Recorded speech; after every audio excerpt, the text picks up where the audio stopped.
Alright, and welcome to graphing quadratic inverses. Now, in example 1 is asking us to graph f inverse of x when f of x is equal to x minus 4 squared plus 8. Well, let's go ahead and start this problem off the right way. We know that we are always going to change our f of x into y, and so we can of course say, well, you know what, y is equal to x minus 4 squared plus 8. We know that our second step is to switch the x and the y, and I'll go ahead and do that in green. So where y was, we now have x, and where x was, we now have y. And of course, we can accordingly fill in everything else. Y minus 4 squared plus 8. Now notice at this point, we want to solve for y. So let's go ahead and use a different color here. I will subtract 8 first because that is our first operation to get rid of. And now we know that we have x minus 8 is equal to y minus 4, and the whole thing is squared. Now from here, you would ask yourself, well, what's the next thing I want to get rid of, the minus 4 or the square? And we know that the next thing we want to get rid of is the square, and we do this by taking the square root of both sides. Now from here, this brings us to our next line, where we have the square root of x minus 8 is equal to y minus 4. From here, our final step, we know that we're going to add 4 to both sides, and of course we now have this function right here. The square root of x minus 8 plus 4 is equal to y. Now I'd encourage you to pause the video. I'm about to erase this and clean this up, but pause the video and finish taking notes for me to flip this to the final form of this equation. Okay, we know that the last thing to do is take our y, and we will rewrite it as f inverse of x is equal to, and then of course we can write what we have on the right side, the square root of x minus 8 with that plus 4 on the outside. Now, what would it look like to graph this at this point? And I'm going to go ahead and draw an xy axis, and I want to first show you what it would look like to graph our original function in orange. Notice our original function is in vertex form, where here we have x minus 4. Remember, we always want to set the factor on the inside equal to 0 and solve for x. So I could add 4 to both sides, and of course x is equal to positive 4. And we also have this positive 8 on the outside, and so I could say, you know what, our vertex will be at 4, 8. Our vertex is at 4, 8. Well, that means if we go to the right, 1, 2, 3, 4, and up 1, 2, 3, 4, 5, 6, 7, 8, we can go ahead and put the vertex to our quadratic function. Now just kind of erasing that out of the way, remember, since this is a positive in front of the parentheses, we know that our quadratic formula will open up.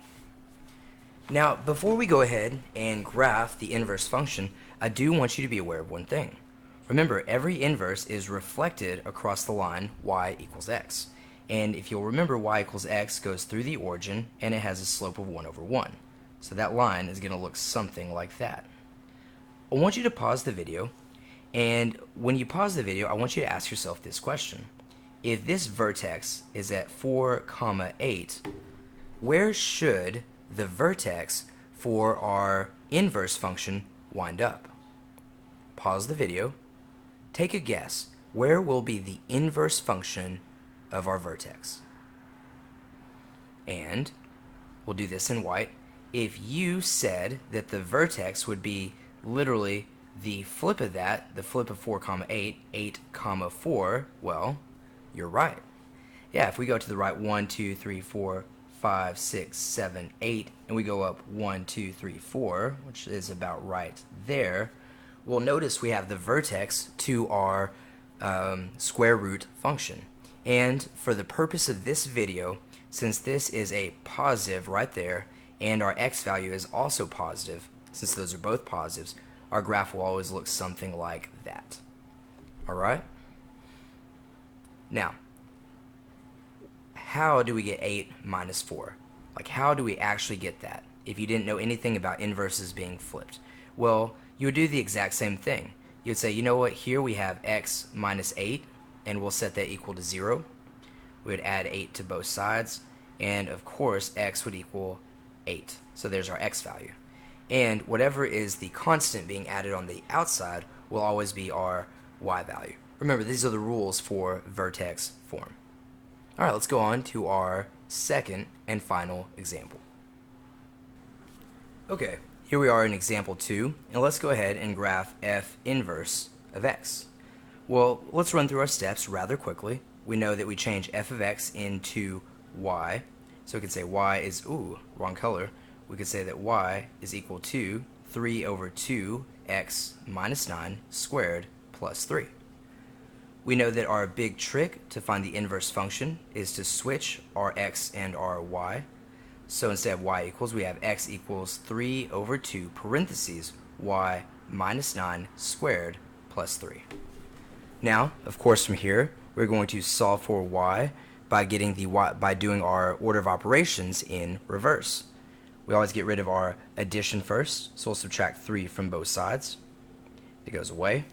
And we have x minus 3 is equal to 3 over 2 parentheses y minus 9 squared. Okay.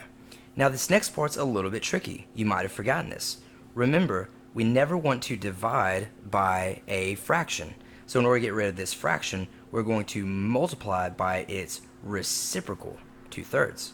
And what we do to the right, we're going to do to the left. Now from here, those reduce and go away. And we now have 2 over 3 times x minus 3 is equal to y minus 9 squared. Now, before I go on, what I want to do is I want to kind of clean this up right here and draw myself a little bit of divide. And let's go ahead and we're going to kind of change this part right here. I want you to think of x minus 3 as x minus 3 over 1. Well, when we multiply a fraction by a fraction, we know it's top times top and bottom times bottom. So what we can do here is we can distribute this 2, so we can have 2x and then 2 times negative 3, so 2x minus 6, and on the bottom 3 times 1, which is 3, and then we can set that equal to the y minus 9 squared. Now from here, we know that we'll get rid of our square by taking the square root, and we are almost done. We can say, you know what, we have the square root of 2x minus 6 over 3 is equal to y minus 9. And of course, to finish this off, we will simply add 9 to both sides. Now I'm going to take my y value and I'm going to write it on the left as f inverse of x is equal to the square root of 2x minus 6 over 3 plus 9. Now we are about to graph this, so go ahead, pause the video for me to clean this up and for you to finish taking your notes, and let's see what our final graph will look like. Okay, so let's go ahead and draw ourselves an xy axis. And let's see what our initial function would be. We'll go ahead and write this in our nice orange color. Well, I noticed that on the inside of my parentheses, I have x minus 9, which I will set equal to 0. And if I add 9 to both sides, I will get x is equal to 9. Therefore, our vertex must be at 9, comma, and our outside constant is that positive 3. So we can graph our vertex going to the right, 1, 2, 3, 4, 5, 6, 7, 8, 9, and up, 1, 2, 3. And there is, you know what, let me put that over just a little bit more. There we go. There's our vertex. We see that this 3/2 is positive, and so as a rough sketch, my quadratic function will look something like that. Now, notice if this is our vertex, I want you to take a guess. What will our vertex be once we reflect this across the line y equals x? What will our vertex be? Well, if you said that our vertex would be 3, 9, you are definitely correct. So we can go to the right 1, 2, 3, and up 1, 2, 3, 4, 5, 6, 7, 8, 9. 1, 2, 3, up 9. Now notice one thing here. How in the world do you graph a rational function? Well, remember, it's going to look, you're just going to have to take my word on it, it's going to look something like that. Almost like half of a quadratic and going to the right. And for these functions right here, this is as difficult as I'm going to make this. But the real question is, how would you get this 3 comma 9 if you were just looking at this function by itself? You didn't know what the original function was.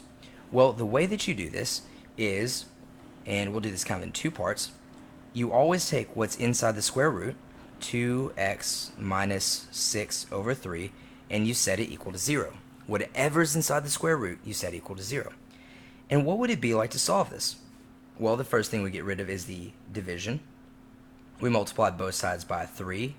Well, of course, we have 2x minus 6 is equal to 0, because 0 times 3 is just 0. We will add 6 to both sides. It goes away. Now I have 2x is equal to 0 plus 6, which is 6. And then, of course, I divide both sides by 2, and we'll see that, you know what, x is equal to 3. Well, if our x value is 3, our constant is 9, that must be our y value. Ta-da! And we are done. Now, before you click away, what I want to show you is how do we go from this U-shaped graph to this weird upside-down looking curve graph. I want to show you that in our next little example, but it's not important for you to know this to complete the lesson. So understand what I'm about to show you is kind of a bonus conceptual idea if you are interested. Okay, this is going to be a very brief bonus of our conceptual understanding of quadratic inverses. So the first thing I want to do is I want to show you 2 examples. One is a straight line, and the second is a circle. Now, what's the rule for a function? Well, the rule for a function is that each input has only one output. Or you could say one and only one output. And one thing we can do to test this is the vertical line test. And the vertical line test is very simple. If you draw a vertical line and it touches your graph in one point, and you can draw this vertical line anywhere and it only touches in one point, you'll notice all these vertical lines only touch that white linear function in one point, well, then it passes the vertical line test. So that's a function. However, if you think about a circle and we draw a vertical line, you'll notice that it touches in 2 points. So it'd say, you know, this fails the vertical line test. And taking it even one step further, what could we say? Let's say that this is 1, 2, 3. You're basically saying if you have mapping where this is my x value, -3, well, for my f of x, we could say, you know what, 1, 2, 3, that is a +3, and 1, 2, 3, that is -3. So here's -3, +3. We're saying that this input has 2 outputs, and we know that is not a function. Okay, with that being said, let me show you this next part. Okay, now let's take a very simple function. This is the parent function of all quadratics, f of x equals x squared. And what if we were to find the inverse function of this? Well, we'd say, you know what, y is equal to x squared. We're going to switch our x and our y, and we'll take the square root of both sides. And of course, that would give us y is equal to plus or minus the square root of x. Notice that whenever we take a square root, there's always a positive and negative value. Why have I not been putting the negative value? Well, if you take a look at the quadratic parent function, and once again, let's do this original function in orange, it would look something like that. It's got a vertex at 0, 0, and it's an open U shape going up because x squared is positive. Now, what if I then took this and I reflected it across the line y equals x? Well, this, if I do this in purple, would actually look something like this. It would flip 90 degrees to the right, and it would look something like that. And wait a second, here's my question to you. Is it a function?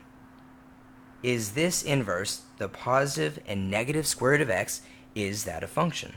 Well, if I do my vertical line test, you'll notice, no, it's not a function. You could say, no, because it fails the vertical line test. So how do we get around this? Well, the way that we get around this is it's called restricting the domain. We are going to get rid of all negative values of the domain. And when we do this, it actually allows us to, almost in a sense, erase the bottom half of this inverse. And so basically, this is why all of your square root functions look like half of a U shape, is because what we've done is we've restricted the domain. So the only things that we have here are the original positive x values. And that's why our square root function is actually half of a quadratic function rotated 90 degrees to the right, because it's the inverse and it's being reflected across the line y equals x. Alright, now you know why a square root function looks that way, and you now also have a better understanding of why a square and a square root are inverses of each other. Alright, thank y'all, and I'll catch y'all in our next video.